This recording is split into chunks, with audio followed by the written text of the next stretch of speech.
नमस्कार दोस्तों, भगवान भोलेनाथ की कृपा आप सभी पर सदा यूं ही बनी रहे। दोस्तों, जैसा कि हम सभी को पता है, संकष्टी का व्रत भगवान श्री गणेश को समर्पित होता है। ऐसे में हर महीने के शुक्ल पक्ष और कृष्ण पक्ष की चतुर्थी तिथि को भगवान गणेश की विधिवत पूजन की जाती है। इस दिन भगवान गणेश की विधिवत पूजन करने से हमारे घर में आने वाले हर एक प्रकार के विघ्नों को भगवान गणेश हर लेते हैं। इसलिए भगवान गणेश को हम विघ्नहर्ता भी कहते हैं। तो मान्यताओं के अनुसार इन चतुर्थी में भगवान गणेश की विधिवत पूजन करने से हमारे जीवन में आ रहे हर एक परेशानी, हर एक दिक्कत से भगवान गणेश हमें निदान प्रदान करते हैं। साथ ही साथ हमारे जीवन में सुख और समृद्धि और वैभव का वास होता है।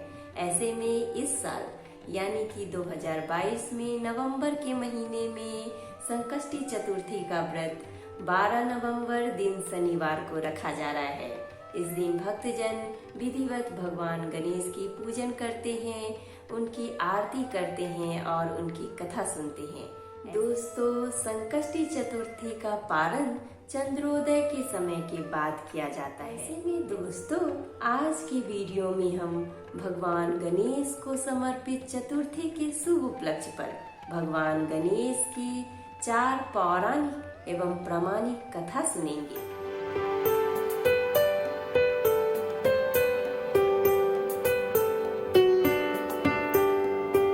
नमस्कार दोस्तों, मैं शिल्पी आप सभी का तहे दिल से स्वागत करती हूँ अपने YouTube चैनल कथा कहानी शिल्पी की जुबानी में। दोस्तों, इस चैनल के माध्यम से मैं आप सभी को हर तरह की कथा और कहानी सुनाऊंगी।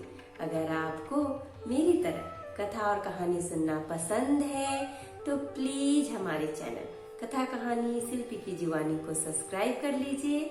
और हाँ दोस्तों, अगर आपकी भी कोई कथा और कहानी है तो हमें कमेंट बॉक्स में कमेंट करके जरूर बताइए। दोस्तों, बैठे बैठे क्या करें, करना है कुछ काम। सुनते हैं आज के गणेश चतुर्थी के शुभ उपलक्ष्य पर भगवान गणेश की 4 पौराणिक एवं प्रामाणिक कथा लेके भगवान गणेश का नाम। पहली पौराणिक एवं प्रचलित श्री गणेश कथा के अनुसार एक बार देवता कई विपदाओं में घिरे थे। तब वह मदद मांगने भगवान शिव के पास आए। उस समय शिव जी के साथ कार्तिकेय तथा गणेश जी भी बैठे थे। देवताओं की बात सुनकर शिव जी ने कार्तिकेय व गणेश जी से पूछा कि तुम में से कौन देवताओं के कष्टों का निवारण कर सकता है। तब कार्तिकेय व गणेश जी दोनों ने ही स्वयं को इस कार्य के लिए सक्षम बताया। इस पर भगवान शिव ने दोनों की परीक्षा लेते हुए कहा कि तुम दोनों में से जो सबसे पहले पृथ्वी की परिक्रमा करके आएगा वही देवताओं की मदद करने जाएगा। भगवान शिव के मुख से यह वचन सुनते ही कार्तिकेय अपने वाहन मोर पर बैठकर पृथ्वी की परिक्रमा के लिए निकल गए। परंतु गणेश जी सोच में पड़ गए कि वह चूहे के ऊपर चढ़कर सारी पृथ्वी की परिक्रमा करेंगे तो इस कार्य में बहुत समय लग जाएगा। तभी उन्हें एक उपाय सूझा। गणेश अपने स्थान से उठे और अपने माता पिता की 7 बार परिक्रमा करके वापस बैठ गए। परिक्रमा करके लौटने पर कार्तिकेय स्वयं को विजेता बताने लगे। तब शिव जी ने श्री गणेश से पृथ्वी की परिक्रमा न करने का कारण पूछा। तब गणेश जी ने कहा, माता पिता के चरणों में ही समस्त लोक है। यह सुनकर भगवान शिव ने गणेश जी को देवताओं के संकट दूर करने की आज्ञा दी। इस प्रकार भगवान शिव ने गणेश जी को आशीर्वाद दिया कि चतुर्थी के दिन जो तुम्हारा पूजन करेगा और रात्रि में चंद्रमा को अर्घ्य देगा उसके तीनों ताप यानी कि दैहिक ताप, दैविक ताप तथा भौतिक ताप दूर होंगे। इस व्रत को करने से व्रतधारी के सभी तरह के दुख दूर होंगे और उसे जीवन के भौतिक सुखों की प्राप्ति होगी। चारों तरफ से मनुष्य की सुख समृद्धि बढ़ेगी।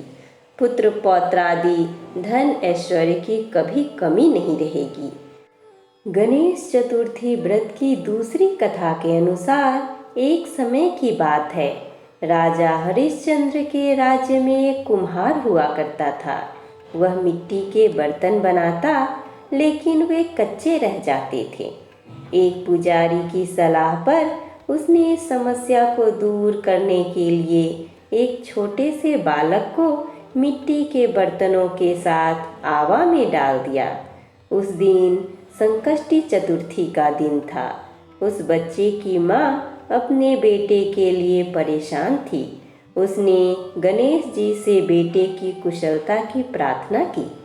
दूसरे दिन जब कुम्हार ने सुबह उठकर देखा तो आवा में उसके बर्तन तो पक गए थे, लेकिन बच्चे का बाल बांका भी नहीं हुआ था। वह डर गया और राजा के दरबार में जाकर सारी घटना बताई। इसके बाद राजा ने उस बच्चे और उसकी माँ को बुलवाया तो माँ ने सभी तरह के विघ्न को दूर करने वाली संकष्टी चतुर्थी का वर्णन किया। इस घटना के बाद से महिलाएं संतान और परिवार के सौभाग्य के लिए संकष्टी चौथ का व्रत करने लगी। अब आइए हम संकष्टी व्रत का तीसरी कथा सुनते हैं। एक समय की बात है कि विष्णु भगवान का विवाह लक्ष्मी जी के साथ निश्चित हो गया। विवाह की तैयारी होने लगी। सभी देवताओं को निमंत्रण भेजे गए, परंतु गणेश जी को निमंत्रण नहीं दिया गया। कारण चाहे जो भी रहा हो, अब भगवान विष्णु की बारात जाने का समय आ गया। सभी देवता अपनी पत्नियों के साथ विवाह समारोह में आए। उन सब ने देखा कि गणेश जी कहीं दिखाई नहीं दे रहे हैं। तब वे आपस में चर्चा करने लगे कि क्या गणेश जी को नहीं न्योता है या स्वयं गणेश जी ही नहीं आए हैं। सभी को इस बात पर आश्चर्य होने लगा। तभी सबने विचार किया कि भगवान विष्णु से ही इसका कारण पूछा जाए। विष्णु भगवान से पूछने पर उन्होंने कहा कि हमने गणेश जी के पिता भोलेनाथ महादेव को न्योता भेजा है। यदि गणेश जी अपने पिता के साथ आना चाहते हो तो आ जाते। अलग से न्योता देने की कोई आवश्यकता भी नहीं थी। दूसरी बात यह है कि उनको 1.25 मन मूंग, 1.25 मन चावल, 1.25 मन घी और 1.25 मन लड्डू का भोजन दिन भर में चाहिए। यदि गणेश जी नहीं आएंगे तो कोई बात नहीं, दूसरे के घर जाकर इतना सारा खाना पीना अच्छा भी नहीं लगता।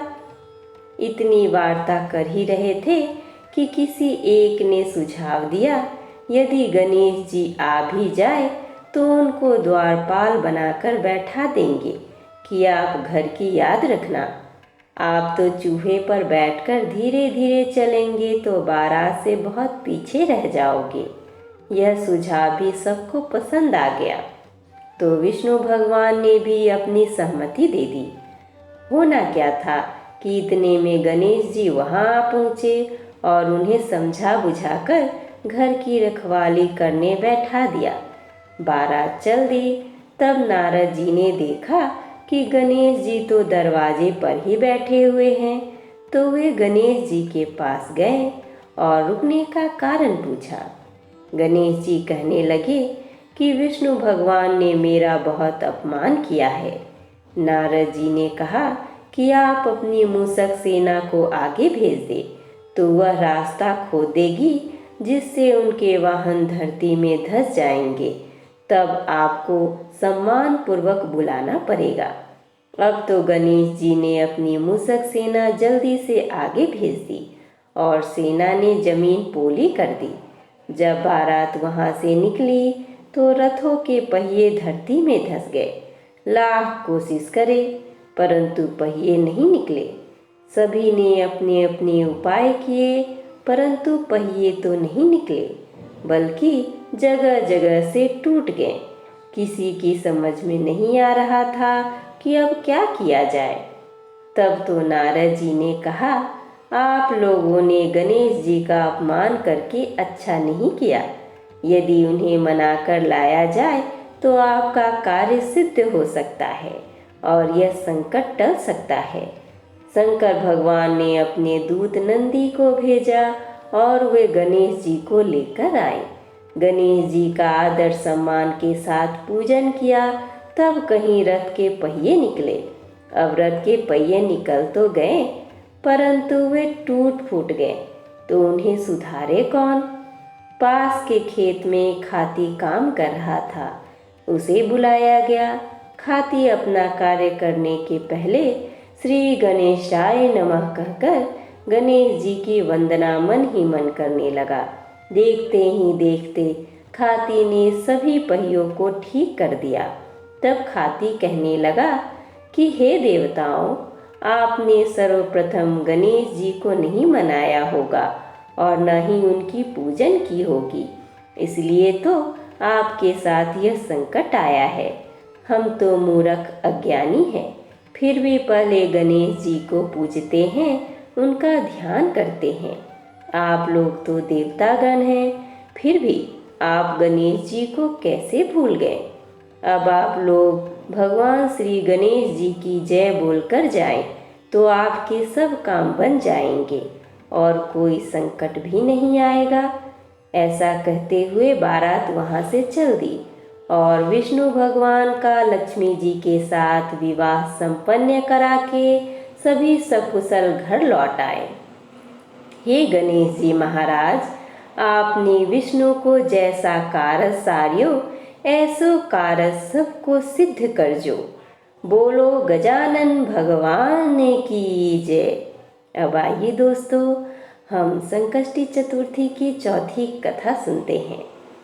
श्री गणेश चतुर्थी व्रत की पौराणिक कथा के अनुसार एक बार भगवान शिव तथा माता पार्वती नर्मदा नदी के किनारे बैठे थे।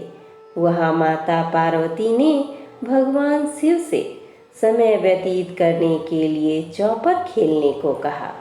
शिव चौपर खेलने के लिए तैयार हो गए, परंतु इस खेल में हार जीत का फैसला कौन करेगा, यह प्रश्न उनके समक्ष उठा।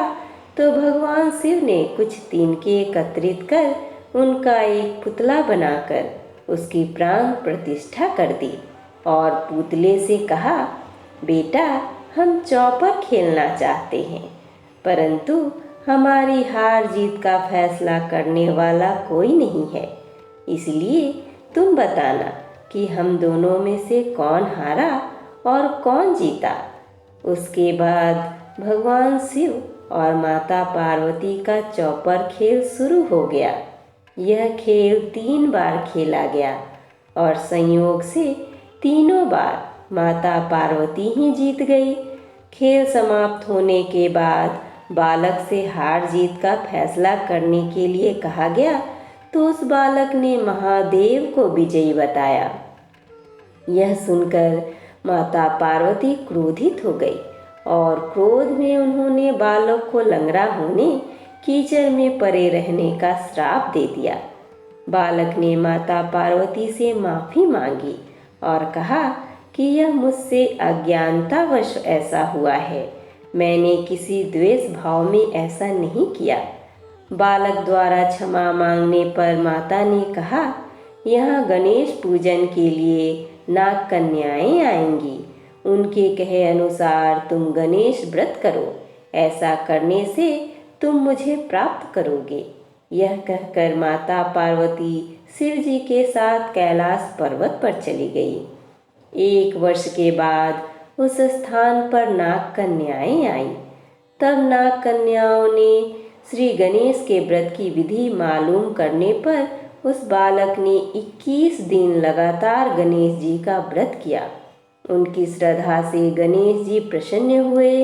उन्होंने बालक को मनोवांछित फल मांगने के लिए कहा। उस पर उस बालक ने कहा, हे विनायक, मुझ में इतनी शक्ति दीजिए कि मैं अपने पैरों से चलकर अपने माता पिता के साथ कैलाश पर्वत पर पहुंच सकूं और वे यह देख प्रसन्न हो जाए। तब बालक को वरदान देकर श्री गणेश अंतर्ध्यान हो गए। इसके बाद वह बालक कैलाश पर्वत पर पहुंच गया और कैलाश पर्वत पर पहुंचने की अपनी कथा उसने भगवान शिव को सुनाई। चौपर वाले दिन से ही माता पार्वती शिव जी से विमुख हो गई थी। अतः देवी के रुष्ट होने पर भगवान शिव ने भी बालक को बताए अनुसार 21 दिनों तक श्री गणेश का व्रत किया। इस व्रत के प्रभाव से माता पार्वती के मन से भगवान शिव के लिए जो नाराजगी थी वह समाप्त हो गई।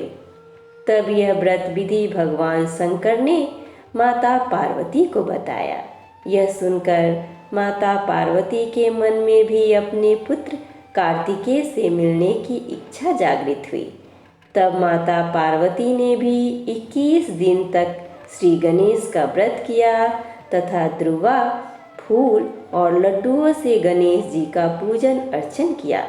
व्रत के 21वें दिन कार्तिकेय स्वयं माता पार्वती जी से मिलने आ पहुँचे। उस दिन से श्री गणेश चतुर्थी का यह व्रत समस्त मनोकामनाओं की पूर्ति करने वाला व्रत माना जाता है। इस व्रत को करने से मनुष्य के सारे कष्ट दूर होकर मनुष्य को समस्त सुख सुविधाओं की प्राप्ति होती है। इस तरह से संकष्टी चतुर्थी के यह 4 कथाएं समाप्त होती है। हमारे साथ बोलिए गजानन भगवान की जय।